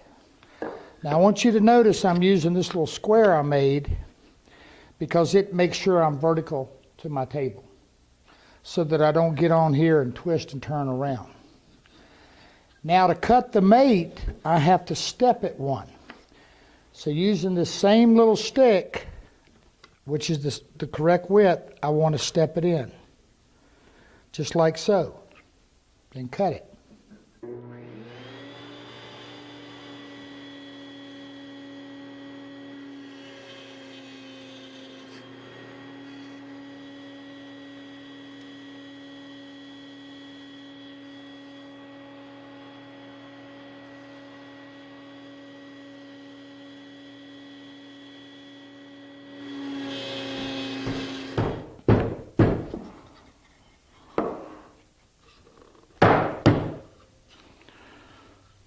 Box joint. Here's two other tips. First thing is make sure that when you run it, you go all the way through your second backer. And the reason for that is that as you're running, your debris, as you go through your debris, you can every now and then come all the way through. That clears the debris so you don't get anything in here messing you up. The second thing is that you want your miter slide to fit real nice. And you're going to notice I got a little bit of slop in mine. A couple things you can do. One is learn to hold it to one direction or the other. The other thing you can do by making this longer and bringing an auxiliary fence up to it like this one, right up against it, I can keep it pushed tight to that and that'll keep me in the exact same position. Setup is critical, so you can expect to take a few minutes to get them set up. The other thing with the box joint, they're very easily done on a table saw using a dado blade. Box joints. All right, guys, what I want to show you now is this is what would be a pedestal base, you know, like a three-legged pedestal where you got the, you know, whether it be a shaker base or whether it be like this with a Queen Anne foot or whatever. Now, what I want to show you is the first thing is that when you turn this, typically you've got an offset in it. And this is where your feet go.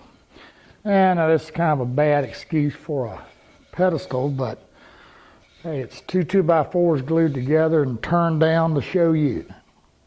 What can I say? Anyway, the thing you want to do is the first thing you have to do is create the flat part on a round surface. Now, how do we do that? Well, it's actually pretty simple. I'm going to show you this jig. Now, this is just rocket science all the way.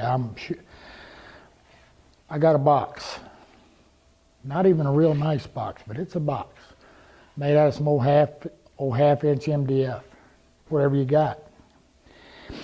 Now, one of the things, I've got a little piece across the top, and I've got a center line on it. Now, to lay this out, all you have to do is to measure around it, because you're going to have 3 legs. Just measure around it while it's round, divide it by 3, then lay out your center mark. So this is the center of each foot. Pretty simple, actually. Now, then comes the part of getting a flat spot. The first thing you got to do is when you set this in, now the part about the box is that the top is open, so this just slides in it. It's the same width as my pedestal. And this is going to become very evident very quick. The object of the game in doing this is that you simply make sure that your line and your center line, that you're square. You want to make sure this is straight up and down. Now when you mark these, make sure you mark them with good legible lines. The other thing you want to do, I forgot to tell you, was you want to make sure that the front of this is flat with the front of your jig. Simple as that. All right. Make sure the jig is down flat in your box. Simply put a clamp on it. Squeezes the 2 sides. It's locked in place. Not difficult. All right, now, if you'll zoom in here on this bit, all I've got is a dual fluted straight cut bit. No bearing, no nothing. And what I have to do now is to establish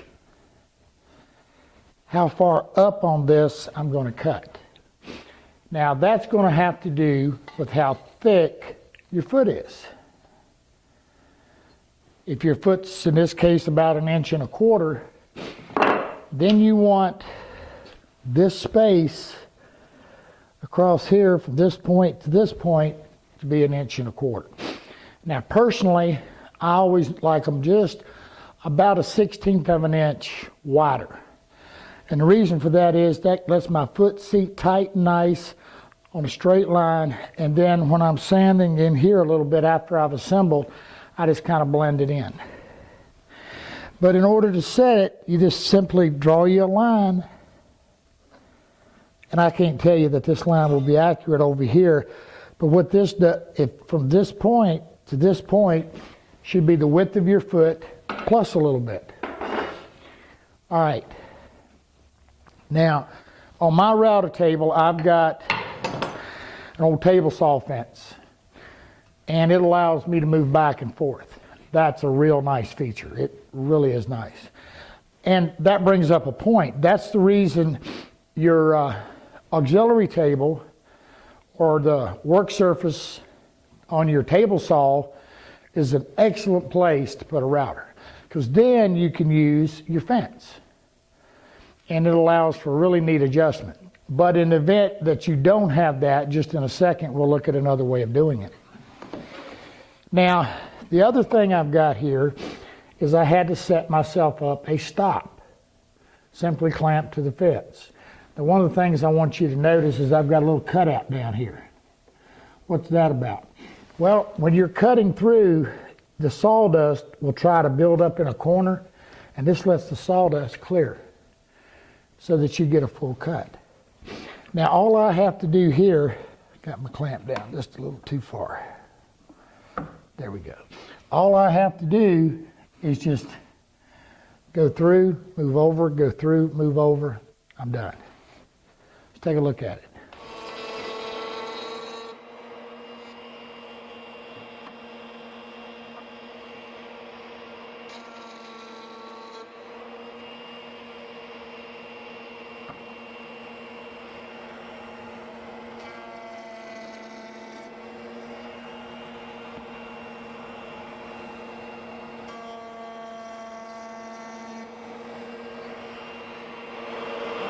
Okay.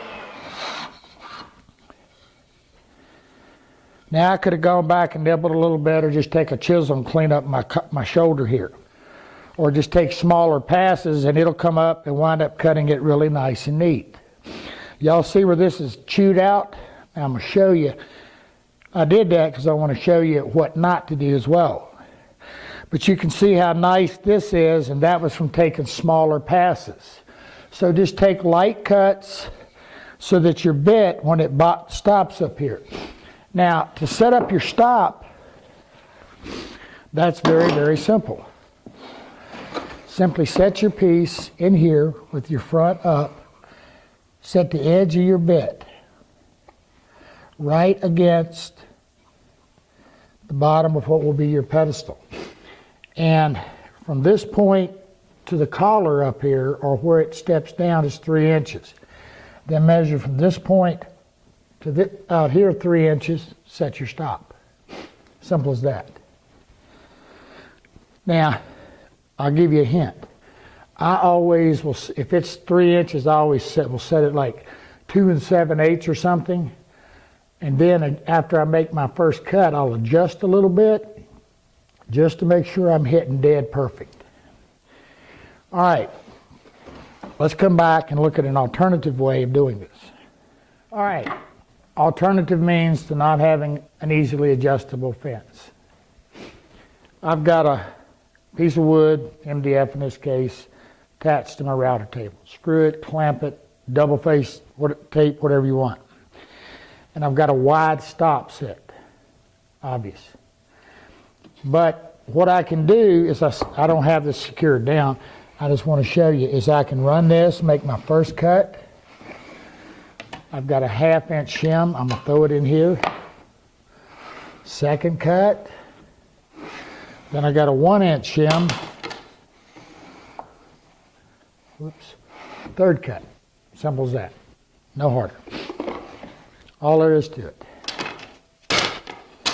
And you have your flat part cut. Now we're going to come back and we're going to cut the dovetail. Okay guys, dovetail time.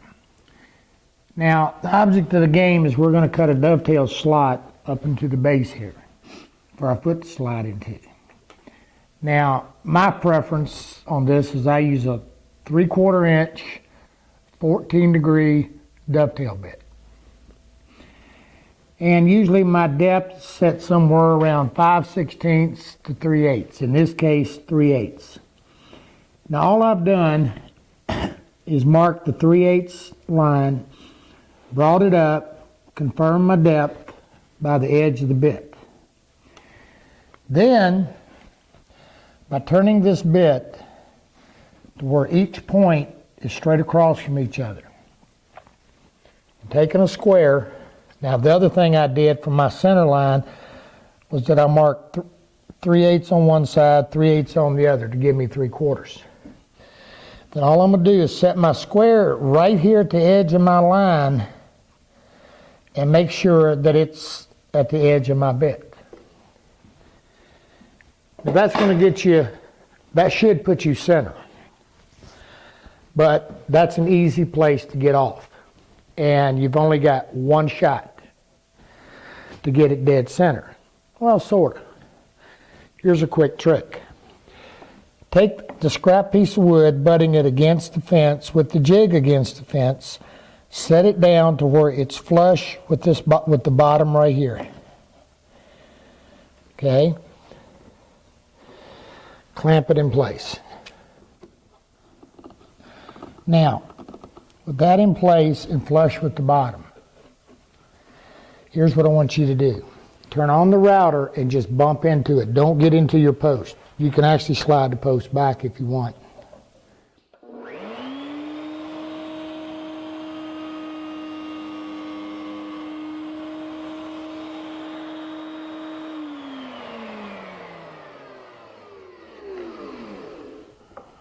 All right, save this now. Take this off, and you can take and draw your lines.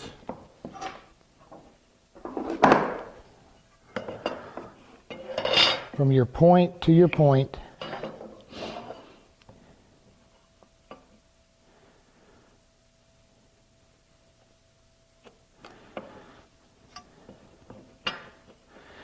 And then compare it to your post to make sure you're right.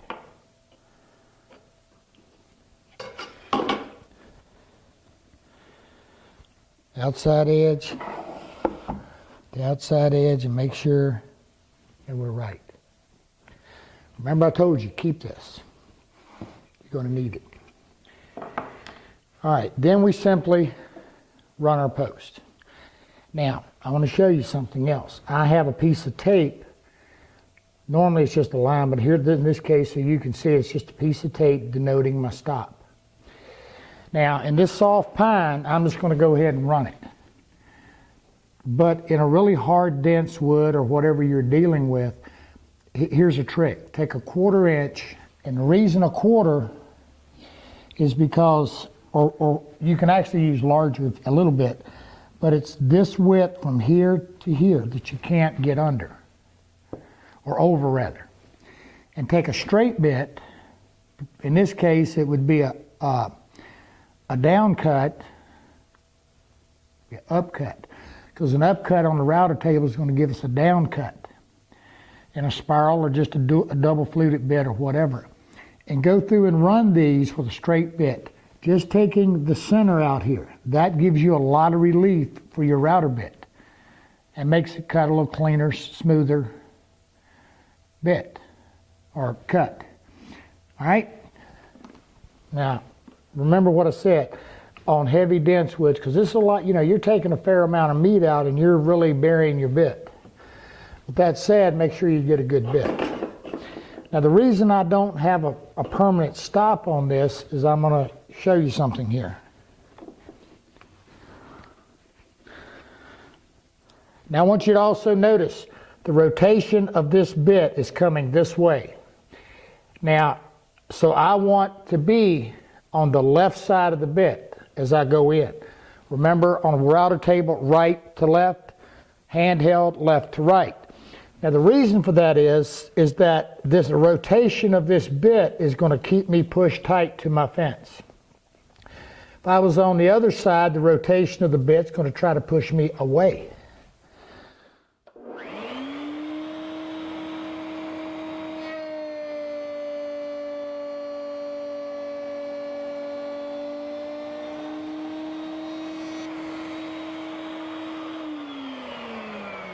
Now also, common sense says because we're using a dovetail bit and it's on a taper, we can't lift this up. We got to stay tight down. Now, the reason I have this marked both ways, I hope you got yours dead center. But guess what? A lot of times, it's off a little bit. So what can you do? That's real simple. You got it. Come the other way.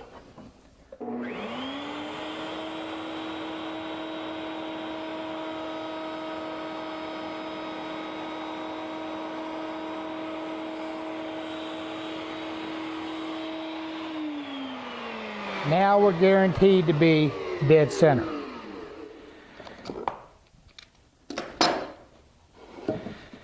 Now somebody's going to come up and say, yeah, but if that happens, doesn't it make this dovetail a little bigger? Yeah, it does.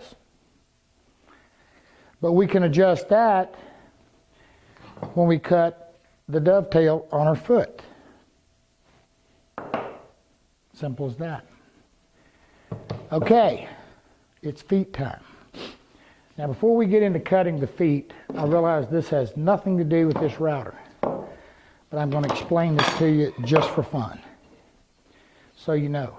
Now, what I've got here, this is just an old piece of maple something, and it's actually not long enough to make a foot. Oh well. But we're showing you how to do the dovetail. And here's a profile of a foot. And I emphasize a foot. But I want you to notice I've cut the corner off on a 45 degree. Now you can fudge that a little bit to be able to get your pattern to go a little bit one way or the other. The reason it's cut is that if you look at this, when this is standing vertical, you're going to notice that the grain is all running toward the floor. That is the strongest way to make a pedestal foot. You want the grain coming to the floor. See it? In order to do that, cut the corner at a 45, trace it out. Now, to make the foot, the thing we want to do is, like I said, this ain't quite big enough, but we're not doing the foot, we're doing the dovetail.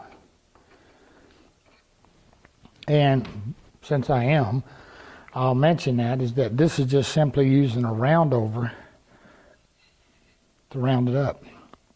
And actually the thing that I usually do, one of the things you want to do is keep a nice little square on the top so it fits nice up against your pedestal. And the other thing that I usually do is I usually don't router cut these. I actually usually just bandsaw them and cut them out and then sand them. The other thing I do is I take and cut this corner on a 45 to give me exact length. But I usually do that after the fact. Now why is that? The reason I cut it after the fact is that in case I mess this up, I like to keep this longer so that I have something to use to set up by, and then I can cut it off and not lose a foot or nothing. And we'll see what I'm talking about in a minute. Now, remember just a second ago, I told you to save this. And the reason for that is, in this application, we're going to be running right down on the router table. In other words, this foot is going to be sitting right down on the table like this, going through. So this little cut right here is going to give us a height gauge. So we can set our router, we can set our dovetail to the height. Pretty simple. All right, I'm going to set this up for the feet and we'll be right back. All right, guys, dovetail time on the foot. Now, I'm going to tell you again, this ain't rocket science. I've seen all them jigs and all that. Nah, that ain't the way you do it. Again, I set my depth using my little shim to my depth I want. Now, if you look at this dovetail that's cut in this pedestal, and you look at the thickness here, you can obviously see we got a fair amount of meat to remove to get down. Now this is thicker than what a normal foot would be, but we ain't worried about all that. We're just going to show you how to make the dovetail. Here's what I got. I've simply got, in this case, a piece of 3-inch material right here, a piece of 4-inch material stepping over. The reason for that is I want my bit running under. I don't want to do it on the outside. And all I got to do is make it run along my fence. And I want to make sure it's square to the table. Other than that, I'm good. Now, this is where being able to increment in small, very, very small, minor increments is a really good thing. So whether you buy something, you use your table saw, that's just one of the best. That just really, really works nice because it allows you to do exactly what we're doing here. And it doesn't much matter which fence you got, because here's a clue. Again, back to the router thing. And even if your fence isn't perfectly square, In a router bit, it really doesn't matter. Not with a single point of cut. On table saw, yeah, it matters. On the router bit, not really, because you're still running straight. Even if you're running this way, you're running straight. Okay, this is so simple. We set it up. I say it's simple. It's simple to do, but you got to take your time and increment in. And remember me telling you, always make your foot stock a little thicker, or a little longer rather, because if you're going to mess up, usually it's going to be the height or just a hair on the width. So to set one up or have a scrap that's the same thickness that you can run until until you know exactly where you need to be, that's a pretty smart thing. Now you're going to notice this is not hard, guys. So don't make it so. Now somebody's going to ask, these are a set of welder's clamps. You don't need welder's clamps. You can use anything you can get to clamp this on here nicely. Okay? And then we simply run it.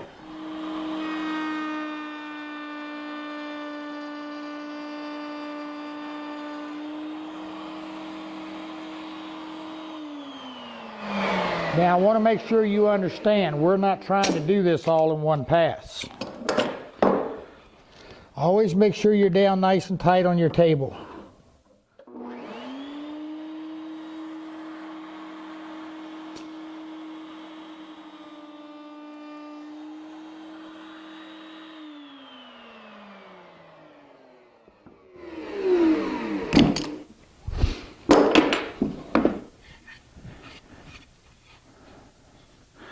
We got a little ways to go, huh? All right, I'm going to keep nibbling away here, and we'll be back just in a second. You know what I told you? Not to take little teeny passes and not try to hog it and go fast. Well, to get this done, guess what I did? Yeah, I know. Now I'm going to show you what happened. Two things. I knew better. See all that chip out right there? That was the reason. Actually, I want you to see that. See right here? That's from taking a really, really heavy pass. And the reason I'm showing you that is that at least on your first pass, make it very, very, very light. Now you may or may not notice that this is a little wider than it was half a second ago. And there's an extra piece of scrap laying here. Because in my speeding it up, I did exactly what I told you not to do. Took too much off one side. So I had to cut it off and start over. Now, and I didn't turn the camera on, I should have.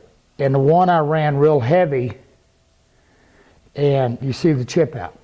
And I ran it fast. The other side, what I did was made a grazing cut. In other words, I just barely cut that down about an 1/8 of an inch. Then I started moving in. That gave me that really nice shear line. That's important because you want your feet to be nice and clean. Now, the other thing you can do, just in case, is if you're fortunate enough to have a drum sander or whatever the case, you can actually leave your stock a little thicker this way, run your dovetail, and then sanding a little bit off each side, get it down to the thickness you want, just to be sure that you don't have any tear out. But typically that's a little tougher done. But just to take that really light little grazing cut is exactly what you want to do. Now I'm also going to tell you what else I did here, because I did it for so you would see. Now I actually cut this just a hair smaller than what I needed. Now I got something under there. There we go. And if you look very carefully, what I've got, I could have gone just a hair deeper, and I could have been just a hair wider. Just how it could be. See it right there? So how could I correct that? Well, it's actually pretty simple. I'll show you. Now the way I can correct this, now I want to explain this. This is a little P8, this is maple, this is a little 3/8 inch wide piece of maple, and I cut a little shim, or veneer if you will. Now when you're cutting this on your table saw, always cut it to the left side, let it fall off. Don't ever try to cut something this thin between the table saw and the fence. Now you know exactly what I'm going to do. When I put it in, put this on, all I got to do is add a shim, glue it in. Or I can simply glue a little piece right here on each side and move my fence and rerun it. That's an option. But if you don't tell nobody, I'm not. I'll tell you what else works real nice in these. If you've got an issue, very much, is 5-minute epoxy. I didn't say that. Now, and I'm serious, I like the 5-minute epoxy in it, and I'm going to tell you why. Because once this thing is locked in place, it's not going anywhere. And when you get to gluing feet and all that stuff, they're tough to clamp. And you can take a little 5-minute epoxy, and you can sit here and literally hold this thing for a little bit, okay, until the epoxy sets up pretty quick, or gels up a little bit, and it locks itself. And you're done. And if you happen to have any little voids or gaps, it'll take care of it. But again, you can put a little shim in here and glue it right in. Now you're seeing a gap here because this is wider than our wide part. And anyway, you wind up with a pedestal foot. That's pretty much how you do them. Playing around and practicing, that's a good deal. And, you know, you can take your stock and set up here and, you know, see how well you're... Now, common sense says you're either going to have to do a little chiseling here, or you're going to have to chisel a little bit around your dovetail for it to come all the way up and set tight. But that's pretty much it. And with that said, one of the things I always do is, if you notice on this foot, there's a little area here that's flat, and then this kind of sweeps down. And that's so that when this goes on, it fills in nicely up against the top right here. Now, I'm real bad about taking a little chisel and kind of taking a little bit of this flat spot, if I've got it rounded like this, to blend it in. But usually one of the reasons these feet are rejected is that when they were being routed, this should have come out and been more square, so that I wouldn't have had to have done that. And then my round over started in a transition here, so the end would have been square. That's it. Yeah, while I'm at it, if you look at the old pedestals, when you're doing one, if you looked at the bottom of them, they were bad. They would take a piece of metal and cut it. They had a circle like this, but then they had a wing come off, a little place come off of each. And right in the center of the pedestal, they would put a nail. Then these little tabs would run out on the foot right here, and they would take and put a little nail in that. And that was because the weight of the pedestal as it came down wanted to pull like this. And we've all seen them, you know, where they break and whatever, and that tied the bottom together. I've done that a lot. Actually, I do it all the time. And what I usually do is go to a home box store or something like that and get a little piece of metal or a little piece of copper or something, kind of like the copper, or some thin brass, something that looks kind of nice, and do it. It doesn't have to be beautiful, but it does add a lot of strength to the bottom of that. Although the dovetail, it's not coming apart. Pedestals. All right, let's get something else.